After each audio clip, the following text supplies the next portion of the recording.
How you doing, everyone? Nick Salzman here. Wanted to come to you guys today, talk to you a little bit about how to do some paranormal investigating, utilizing a pendulum and a chart. Okay, one of the first things people always talk about is what's the difference between a chart and a Ouija board. Most of the time, people hop on a Ouija board unknown of their own traumas, unknown of their own energy, and are looking to communicate with something, whatever's out there, whoever's out there at any time. Okay, so this leaves us open and vulnerable for a lot of different kinds of things to come to us. Not necessarily the things that want to help us, but things that need help, and typically they're usually in a really rough spot and aren't really too nice. So the pendulum chart, we're just looking for information. We're looking for information to figure out what we got going on. Okay, what's in someone's house, what's in your house, how many, what kind, all that good stuff. If you guys are interested in this, you're going to love this video. Okay, so in some of my other videos, I've talked about some of these things like an incubus and a succubus and a poltergeist, tulpa, earthbound human entities. I've talked about collectives. I've talked about non-human entities, otherwise known as a jinn. Okay, so feel free and check out my other videos to understand more about what this is, because in this video we're just going to talk about how to identify and basically figure out what we need to do to get stuff done. Okay, so if someone reached out to me and they said, hey Nick, something's going on in my house right now, can you take a look? I say, no problem. When I'm at home and I'm just pulling out my chart, I just want to get down to the information real quick and figure out what's going on, is I'm going to pull up my chart. Okay, so the first thing I'm going to do is I'm going to call upon a prayer of protection, and you guys can use mine or you can use your own. I just say, under the light of God, may I ask for your protection. I ask to surround us in the highest light, keep us protected from all negativity, and let only beings that reside in the highest of light be allowed to help us at this time. Allow us to naturally repel anything that doesn't serve our highest good health and well-being. Okay, so now we're pretty much ready. So with using a pendulum and dowsing, it's all built on permission. Okay, we have to ask for permission. So what I would say, first, make sure you identify what your yes and no looks like. So for me, I'll show you how it works for me. I'm gonna ask universal knowledge, what does my yes look like? And as you can see, it already starts going and I get a clockwise motion. For me, that's yes. And I say, thank you, clear. It's always important to say thank you, clear after your questions and you get your answer. Okay. And I'm gonna say, show me what does a no look like?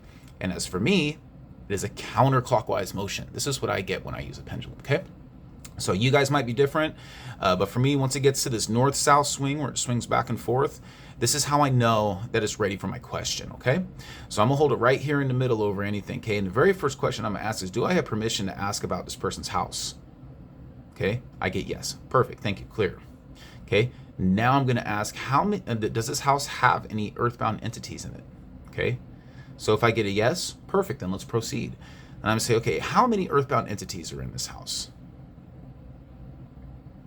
Okay, it's going to tell me 2. Perfect. Okay, so the next question is, can you show me which one is the strongest? Okay, and this overdose, okay, drug overdose. Now what this is a collective, okay? This collective meaning there's going to be more than one that's comprised of this entity, okay? And if you just want to know, you can say how many are in this collective, okay? Looks like we have 5.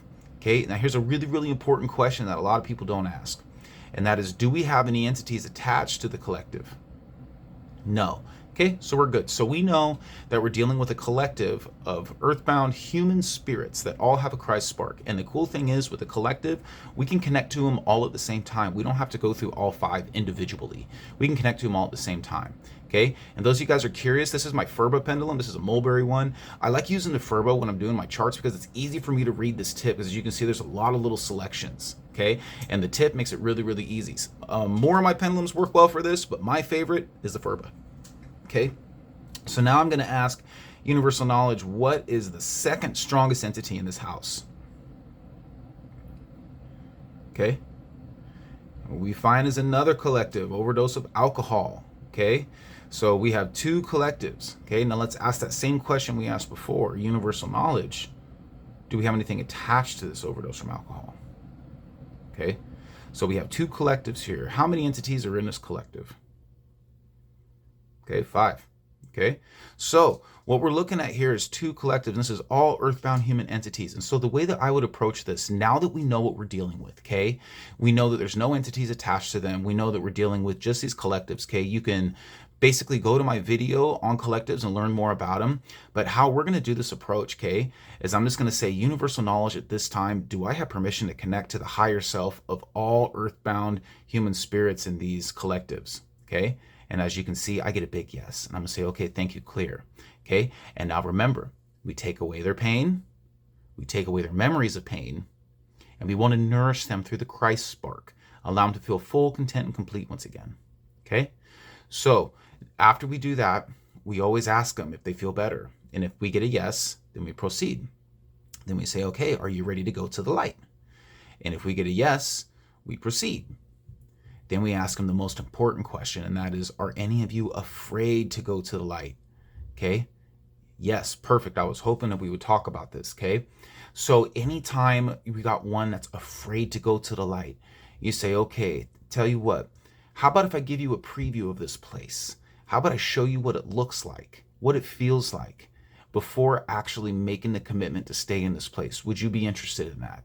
Okay. And of course, we're going to get a big yes, okay? Because they want to be able to see where they're going, because sometimes religious dogma gets in the way. They think maybe there's a hell that they're going to for something bad that they did. Maybe they did some stuff in life. They don't think they're going to be, they're going to be punished or something, okay? This kind of stuff always happens. It keeps people earthbound, okay? So I'm going to say, okay, what we're going to do now is I'm going to place a bubble of light around you. And we're going to use this as a vehicle. And we're going to use it to transport you to the Christic planes and allow you to see it, feel it, and experience it without actually being absorbed in it. Okay, and when we're all done, I'll bring you back here and we'll remove the bubble. Sound good? Okay, so we got a yes, now they're ready for it. Now what we'll do is we'll ask universal knowledge. We ask to create a bubble of light around all earthbound human entities wanting to see the light. Okay, we wait for it to spin. It's creating the bubble. It's creating the bubble. Okay. Now it's gone back to its north and south. That means it's done. I say, okay, universal knowledge, I ask to transport them to the Christic planes, allow them to see it, experience it, and feel it without actually being absorbed by it. Okay. Now it's spinning, it's transporting them there. Okay. Now they're checking it out. Okay. Now we're ready to ask another question. And I'm going to say, okay, can you guys see what it looks like? Yes. Thank you. Clear. Do you guys see what it feels like? Yes, thank you, clear. Is this a place that you would like to stay? Yes, thank you, clear. And now that we have their permission to want to stay, we ask to bring them back to the present moment. Okay, now you can see a pendulum moving the other way. That means it's bringing them back to this moment, to this time, to this space. Okay, now it's back to north and south.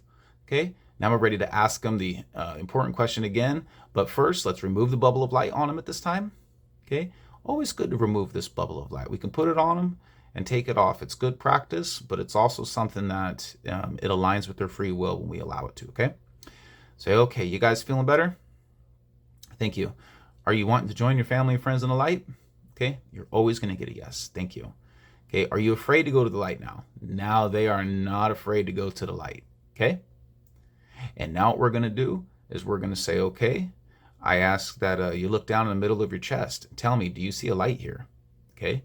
Being a human spirit, they're going to find this Christ spark in the middle of the chest. And I'm going to say, okay, thank you, clear.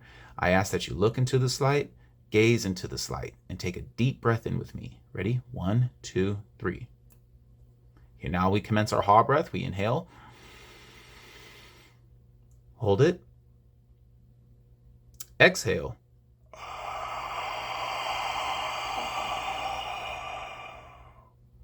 Hold it. Thank you. Now we can ask universal knowledge. Are there any entities still here? No. Okay. That means our house is clear. Okay. So this is the one I pretty much use for all my paranormal stuff. Okay. And on the back side of this, for those of you that are interested, okay, we can have someone reach out to us and they're going to say, hey, I got something going on. Okay. And if we locate entities in their house, we can easily ask them, okay, where did this this drug overdose hang out in the house? Okay. In the garage or the carport. Okay, cool. And I'm going to say, okay, where did this alcohol overdose hang out a lot? Spare bedroom. Okay. One of the things that brings these things into the house is secondhand items. Sometimes it's family members. That's one thing I usually check first. If anyone in the collective is a friend or family member, then that helps me understand. But there's 3 things that make collectives. It's cancer, drug overdoses, and suicides. Also alcohol overdose kind of goes in there with drugs too. So this is going to be really, really helpful. If you guys are curious, if someone looks up to you and says, hey, can you look into my house for me? The first thing you can even ask is the other way is you can say, okay, which part of the house has the most activity? Okay, We'll say the garage, and chances are they got some items in there that belong to somebody else. But like garages and spare bedrooms, sometimes bathrooms or closets seem to always be places of interest for the paranormal. And I think it's because a lot of people don't spend a lot of time in there, and they're usually just kind of left alone. And so because of that, it's kind of a safe spot to hide or be. So either way, I hope this was helpful to you guys. If you're interested in these charts, I have them laminated on my website at like $5. I'll send you both of them. I have this one front and back, and in another video I got coming up, it's all about emotions. But I'll be sending you both of those charts if you want to purchase them off the website. If you're only interested in the chart, just send me a message or drop your email and I'll send them to you, because I'm charging $5 for the charts and it costs almost that much just to ship it to you. So either way, if you want them, let me know. Happy to get them to you. If you want them laminated, I can definitely get you those too. But pendulumoptometrics.com, check out the website. You can see all my pendulums that I have available there, including the Furba. Definitely, probably my most popular model. This thing is powerful. It has a great energy to it, and it really helps get the job done. And like I said, with chart work, it's perfect because of that tapered tip. So I hope you guys have had fun today, and hope this has opened up a little bit more understanding on how to identify and utilize this chart for some paranormal hunting. So good luck out there, and remember, compassion and love is really the power. It's not anything forceful. It's always something that aligns with our highest good and aligns with the free will. We need to be able to understand that if we're going to move anything out of a house, okay? They have to be okay with it in order for us to effectively do it. And all we have to do is help them get there and feel better first. And I promise you they'll change their demeanor. So much love to y'all. Have a good day. Enjoy this video, and I'll be back with another one. Peace.